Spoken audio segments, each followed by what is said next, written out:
I've got a large collection of arcade games. I wonder how much it would cost to complete all of them if it was a real arcade. Only one way to find out.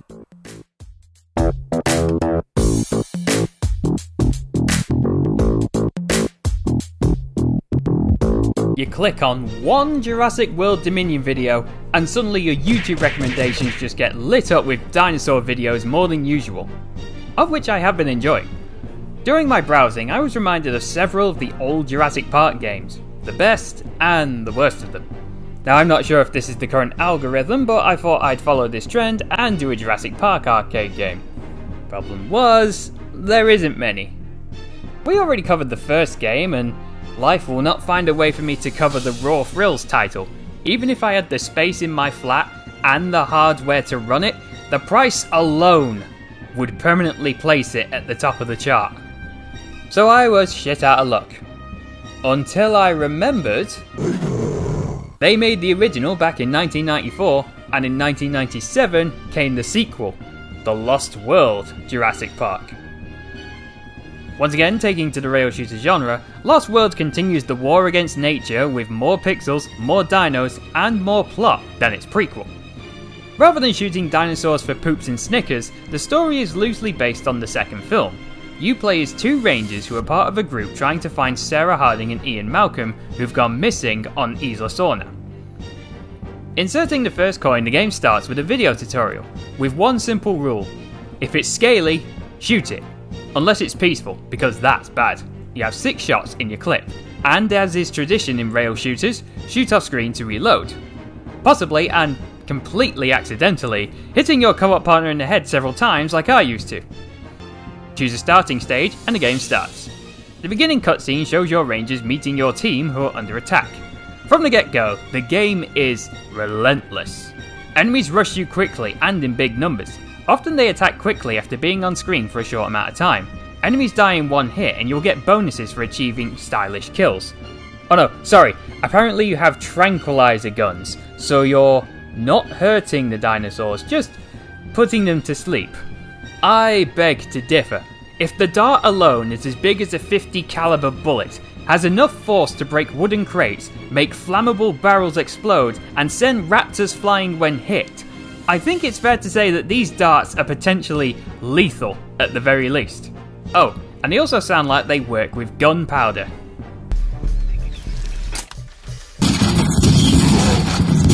There's a saying a friend of mine used to have: if a duck barks, it's probably lying to you. He was a little mad, but I think that saying applies here. The HUD is simplistic and minimal enough not to block your shots. It keeps track of your score, bonuses, pickups, health, and trank darts. The game follows the standard rail shooter motif. Shoot the enemies on screen, you take it to the next one, do it all again. Not that the motif itself is a bad one, but the game's tried to add variety to keep it interesting. One trick it uses I'd never seen before is that certain parts of the level don't always play the same. Enemies might jump out in different orders and take new positioning, meaning level and muscle memory is only going to take you so far, which I think is a nice touch. Another feature is that sometimes when travelling between areas, obstacles will get in your way and you'll have a few seconds to shoot down targets. Succeed, and you'll get a Starsky and Hutch style jump, complete with Yee-Haw.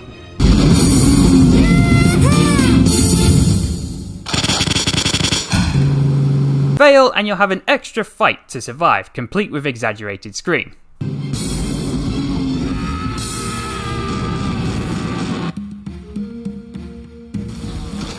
Most of the stages are split up into 2 halves, and your score will be tallied up in between the stages.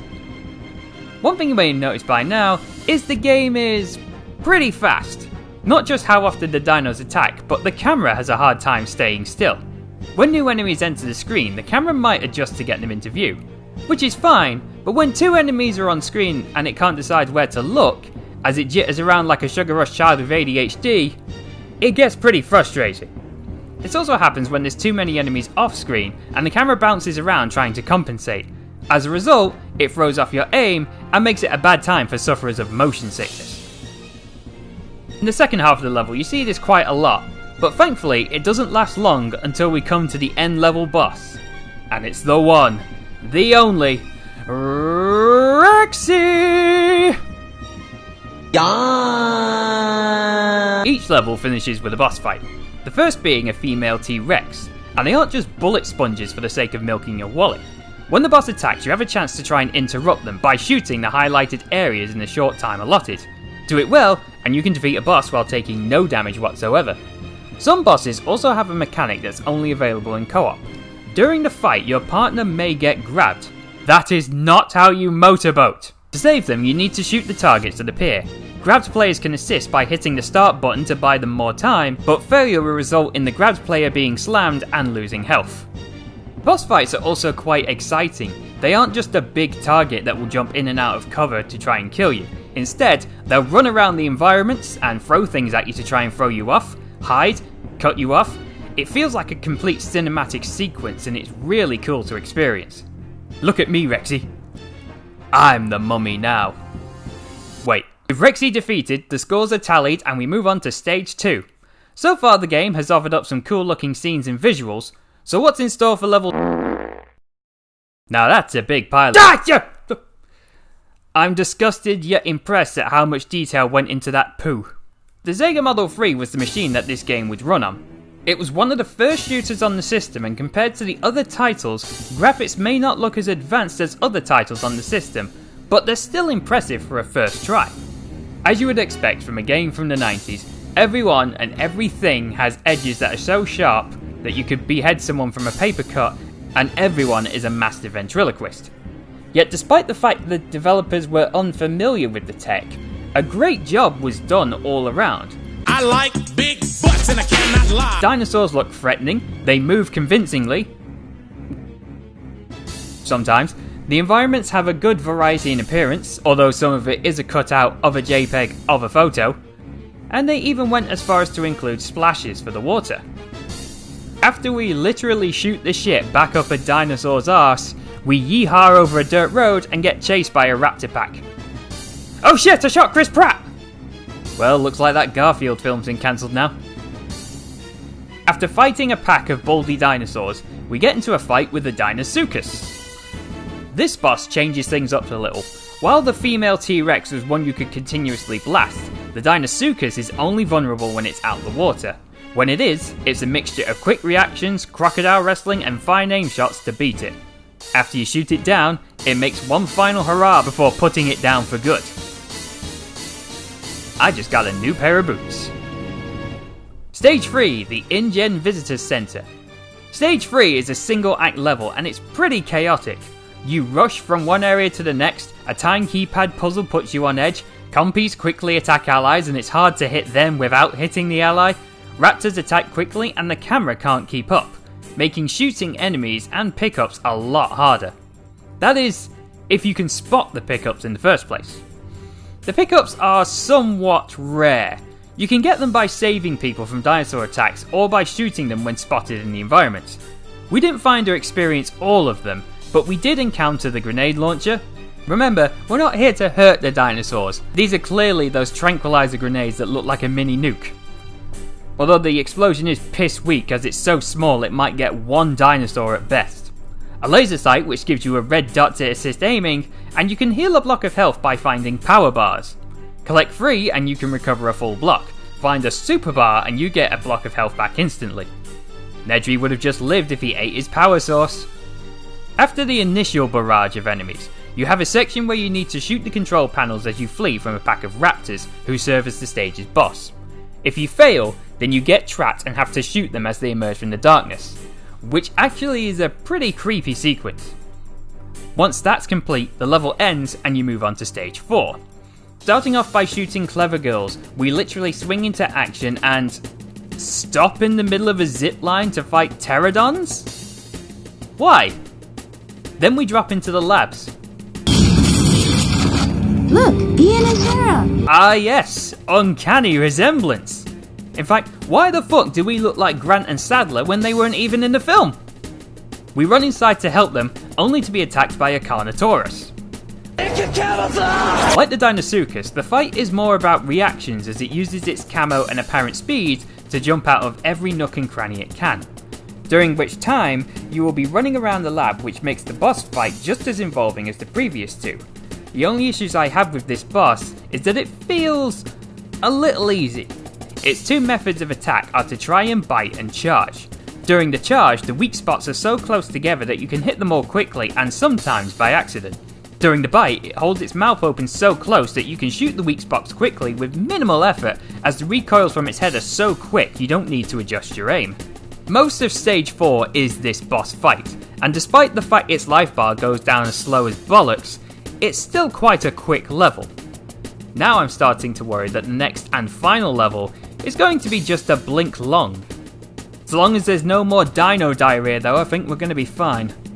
Now let me tell you, if you thought stage 3 was brutal, stage 5 strangles you while kicking you in the dick with steel cap boots over and over.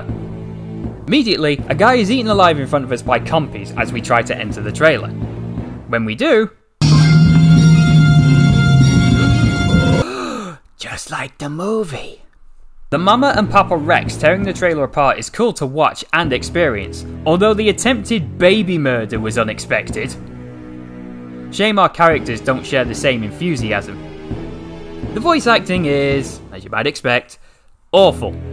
Common in arcade games imported from Japan, the actors will likely have been given the lines and told to read as written with no context. As a result, you get lines that are very flat, with emotionless deliveries, stock voice clips, or with an inflection that sounds like, am I supposed to say it like this?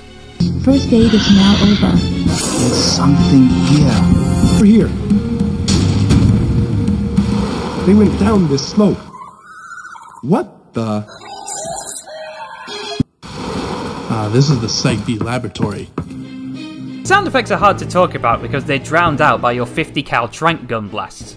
When you do hear them, they sound great. They aren't bit crushed, are very clear, and even loud noises you expect to peak the speakers don't even come close to doing that.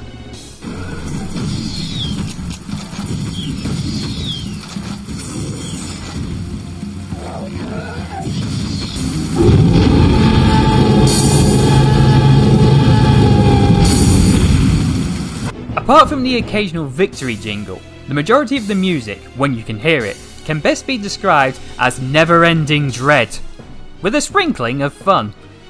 It has a Saturday morning cartoon feel to it, like when the hero is running from the bad guys during a whimsical chase, only now we have the sounds of death mixed into it.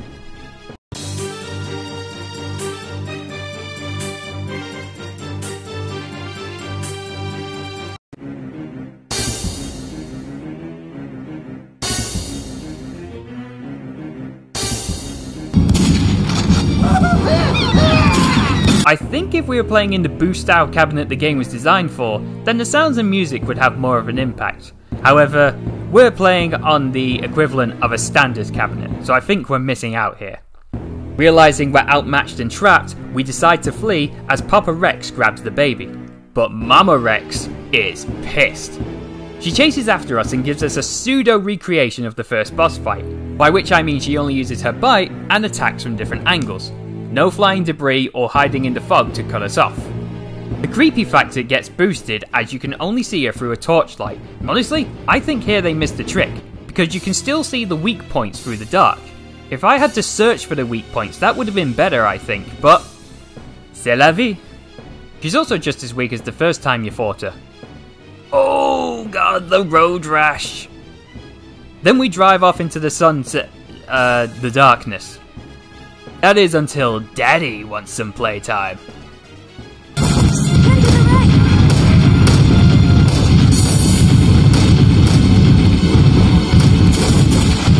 Well, they're fucked. Papa Rex is a hell of a lot tougher than Mama, but his tactics are similar to the second phase of her first fight. He'll stare you down, knock debris at you, and show those pearly whites like Mama did, until he corners you and gives you one hell of a creepy stare. Hey, I'm gonna eat y'all. I'm gonna eat that hairy leg. At this point, he'll start throwing things at you, make things fall on top of you, and stop for a quick snack to regain health. Huh, that guy must have been made of power bars. He also loves swinging you around, and this will be the most likely source of damage that you'll take from him. There was actually a funny moment between Akira and I when we were fighting this boss. Just before we tranked him, His health bar froze in place and we thought we'd broken the game until he wandered off. Aka then turned to me and asked him if we'd hurt him too much, too quick. She was right, because Papa Rex wanted to make a grand entrance for the last time, doing the creep at us. Do the creep, and do the creep. What was meant to be a "oh my god, he's coming" moment turned into an anticlimactic one as we placed the final shot straight down his throat and he fell down, likely dead from choking on it.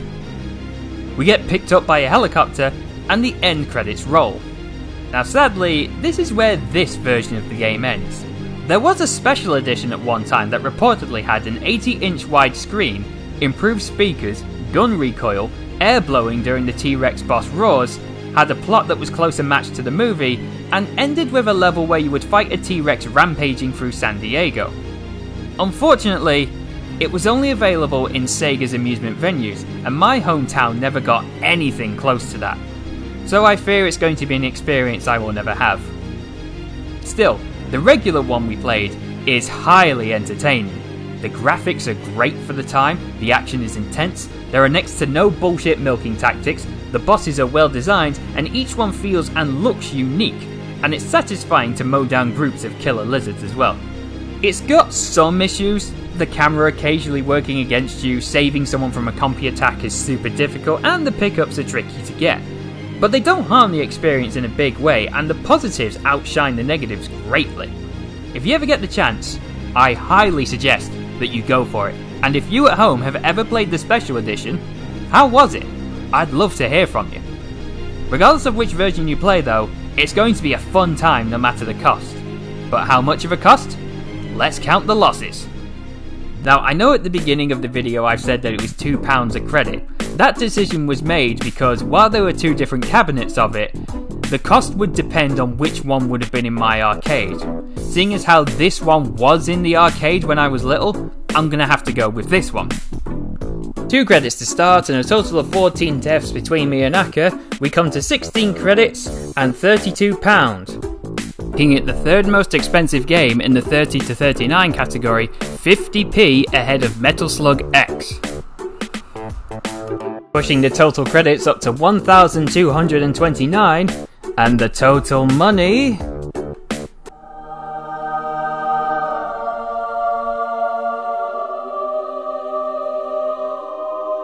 to £1,022.50. We did it, everyone! We just hit a milestone, and you were as much of a part of this as anyone, so thanks for watching my videos to give me the courage to carry on doing this series. It really means a lot that people are enjoying this and you keep coming back for more. So it's time for me to give back to you. I said that when I hit 1k, I would do a charity stream. If you join my Discord, you'll see that I've made a vote as to what people would like to see me do for the charity stream. I'll release a video in the next few days giving more details, but bottom line, it's gonna happen, and if you want to be a part of it, you know where the links are. Once again, thanks everyone for watching, much love and appreciation to you all, and that was The Lost World Jurassic Park. Thanks for watching everyone, and remember you're always welcome at the Spectrum.